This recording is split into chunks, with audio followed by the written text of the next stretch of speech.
Something big is quietly building behind the scenes in the NFL right now, and if you're a Minnesota Vikings fan, this could be the kind of move that completely reshapes the identity of the team overnight.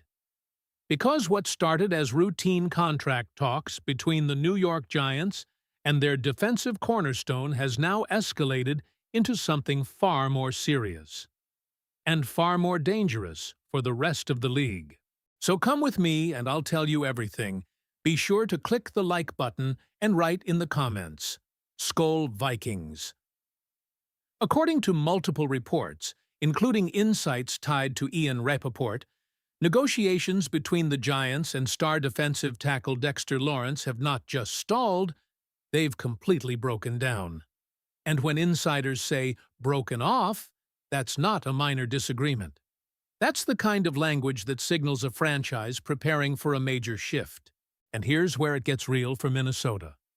The Giants have already begun engaging with teams about a potential trade, and the expectation is that this situation will reach a resolution before the 2026 NFL Draft. That means the clock is ticking, and the Vikings are one of the teams positioned to make a move that could send shockwaves through the NFC. Now let's be clear about what we're talking about here. Dexter Lawrence isn't just another defensive lineman. He is widely viewed as a top-3 player at his position across the entire league. A true game wrecker. The kind of interior force that doesn't just disrupt plays, he dictates them. Even in what some critics called a down year, his performance still ranked among the elite.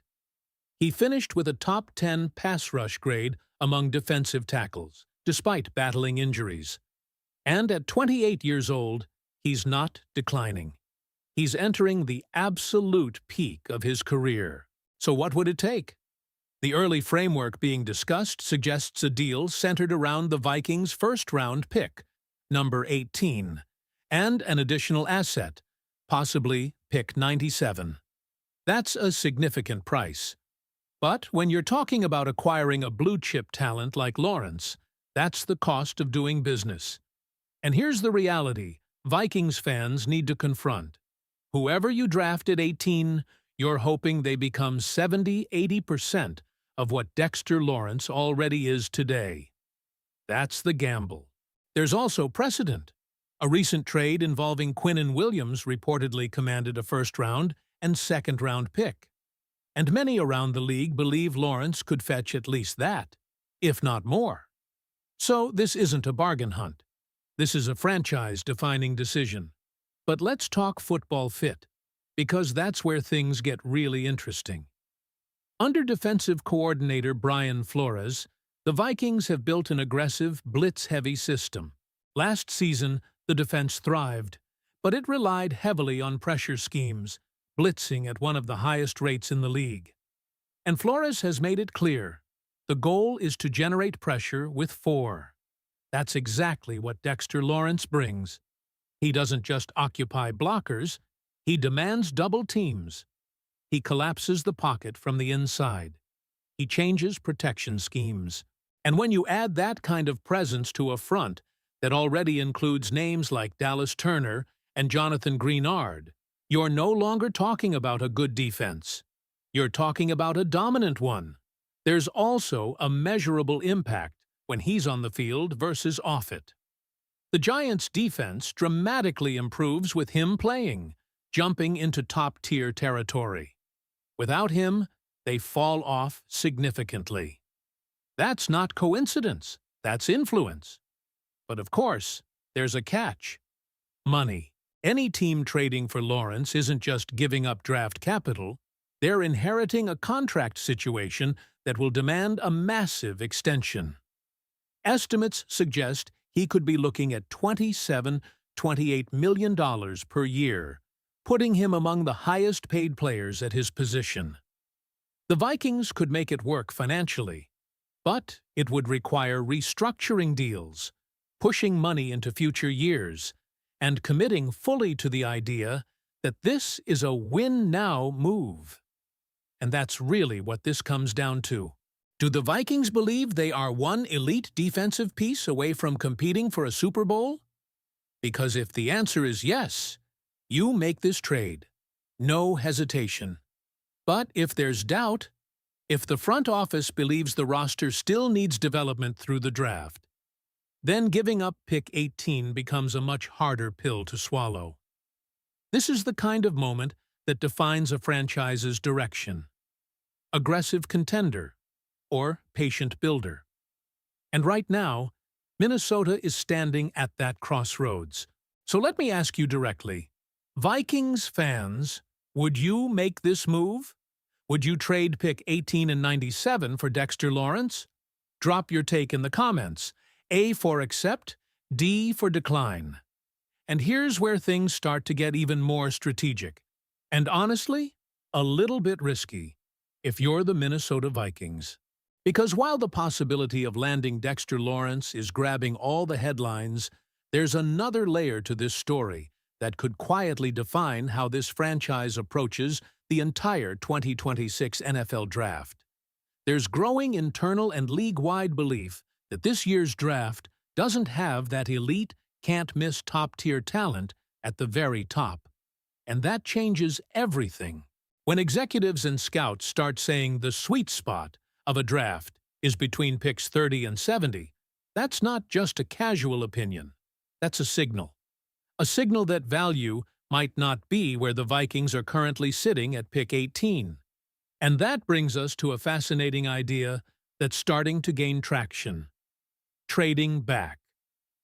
Insider Alec Lewis hinted at this possibility, suggesting it's something to seriously watch as teams finalize their draft strategies.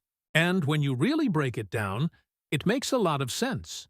Because if Minnesota stays at 18, they're likely picking from a tier of players that, in another year, might not even be graded that high. Prospects like Carnell Tate or Jordan Tyson could be pushed up boards simply because of positional demand, not necessarily because they're elite, franchise-altering talents. So, what's the alternative? Move back. And not just for the sake of moving, but to capitalize. Imagine this scenario. The Vikings trade down from 18 into the late first round, somewhere around pick 30. In doing so, they pick up an additional second-round pick, or even a future first. That's how teams build long-term contenders. That's how you stack depth, flexibility, and assets. And here's where it gets even more interesting. There are teams behind Minnesota that could get aggressive. Quarterback-needy teams. Organizations that fall in love with a prospect and don't want to risk missing out. One name being floated is Ty Simpson, a player linked to the Arizona Cardinals as a potential target. Now, Arizona isn't taking him at the very top of the draft, but what if they panic? What if they see another team like the Pittsburgh Steelers lurking? Or a wild card like the Los Angeles Rams trying to jump the board? That's when the phone rings, and the Vikings are suddenly in control. They can dictate terms. They can extract value. They can turn one pick into multiple assets and still land a quality player in that 30-70 range that scouts are raving about. But now, here's the real twist in this entire situation. These two strategies, trading for Dexter Lawrence and trading back in the draft, they don't exactly align. One is aggressive, immediate, win now. The other is patient, calculated, future-focused, and the Vikings might not be able to fully commit to both. If you trade for Lawrence, you're giving up premium draft capital. That makes trading back less impactful because you've already sacrificed a major asset. You're also committing a huge portion of your salary cap to one player, which limits flexibility. But if you don't make the trade, now trading back becomes even more valuable. You keep your assets, you build through the draft, and you create a deeper, more sustainable roster. So this is the tension right now inside Minnesota's decision-making process. Do you go all in on a proven superstar who instantly elevates your defense into elite territory under Brian Flores? Or do you trust the board, trust the scouting, and play the long game?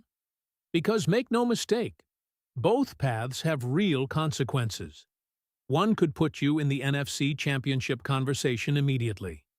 The other could set you up for sustained success over the next 5 years. And there's no middle ground here. That's what makes this so compelling. This is not just about one trade or one draft pick. This is about identity. This is about how the Minnesota Vikings want to win. So now, I want to hear from you. What direction should they take? Go all in and trade for Dexter Lawrence?